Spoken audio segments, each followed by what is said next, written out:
welcome to Chef's Choice with Citizens Gas. I'm Angela, and we're here today in the beautiful City Market in downtown Indianapolis, and I'm so excited because joining me today is Kate McKibben, owner of Mabel on the Move, which is one of the new food trucks that have sprung up all around our city. Is that right? Right. It's been very well received. We do sort of a healthy, organic take on some vintage food. Love it. Tell me what we're going to make today. We're going to make tomato caprese soup. It's a pretty easy recipe. It's stuff you may already have at home in your pantry. It'll make your house smell wonderful when the family comes home. And I like that too. My house needs it. Super good for you. So, okay. Okay. All right. Well, started? Yeah, absolutely. Okay. So what's our first step? Well, we're going to turn the gas on here. Awesome. We're cooking with gas already.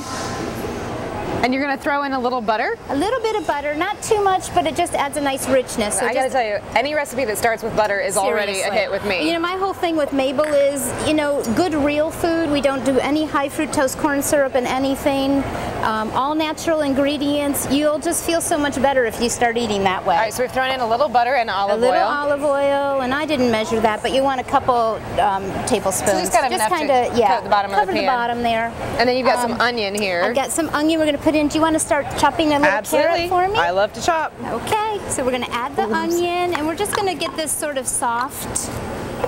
Okay. I've got some carrot we're going to add. All right. I love to pump up the vegetables in my soup, and I've got a few more. So, and we're going to season those with a little salt and pepper. And I hear it's already sizzling. It sounds like that gas. Yeah, it's really bringing it up quickly, which is so nice. I cook it with gas at home, and I cook out of Indy's Kitchen downtown, and they have gas. It's just the way to go. Absolutely. All right, so you let that go until you see the onions start to kind of become tender. Right. And the next thing we're going to add is some garlic. I like to add my garlic once this is soft. Well, I'm starting to smell it already. Smell it already. That's right. So let's add, we've got some red pepper flakes. You could cut down on this, add more, however you like. So we've got that in there. The next thing we're going to add, and you probably have this in your pantry, just a can of tomatoes. If you don't have the puree, don't worry about it. Right, because you can blend it in the blender and make your own we're going to puree all this once it gets soft anyways. Okay. So I like to add just taking a can of tomatoes and making soup. So we've got that going in there. Now today I'm using chicken broth. All right. I like the chicken. It just gives it, again, a little richness. And you're going to put how much in there? You know, I'm going to use about half of this now. Okay. You could do it all. This recipe's made for people that make mistakes. Oh man, do I need recipes like that? It's foolproof. I love it. I just do it just to liquefy a little. I want these to simmer for about 20 minutes. Okay. Get nice and soft. We're going to puree them, and then we can add the rest of the liquid later. Then you pureed it in the blender for like a minute? Really, hide those vegetables a little more from the kids. All right, so we're going to dump that back in the pot? Right, we're going to put this back in. That looks really hearty. It's really hearty, and at this point it's not liquefied enough, so we're going to finish with our chicken broth or vegetable broth. Until it's just the consistency that you want? Right. Okay. If you really want to stretch it, you can add even more. But so we finished that up, and now it's starting to look like soup again. That's right. And I like to put a bay leaf in and just let it simmer a little longer, just get a little more flavor, but this should come out. Don't eat bay leaves. That's right.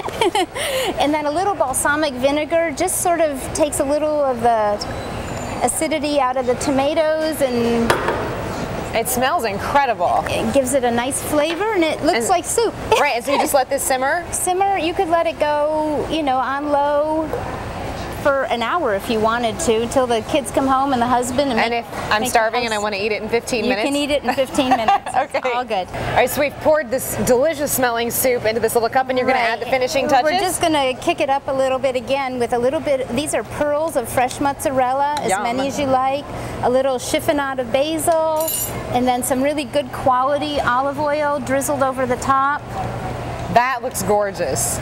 You're ready to go. I am ready to go. I'm going to go ahead and try it. While I do, tell us about Mabel on the Move for people who haven't seen your truck yet. Well, it's a 1962 vintage Airstream, and we travel. We do lunches downtown. You can go to mabelonthemove.com, see where I'm going to be. Facebook and Twitter, we're social networking like everybody else. All right, so look you up. So can I get that soup if I stop by your truck? Absolutely. Love it. Kate, thank you so much for joining us today. Don't forget, you can find Kate's recipe for tomato caprese soup anytime. Just go to citizensgas.com, and while you're there, check out our episode. That's it for us today. Thank you so much for joining us. Chef Kate, thank you again for being here. Thanks for having me. We'll see you next time on Chef's Choice with Citizens Gas.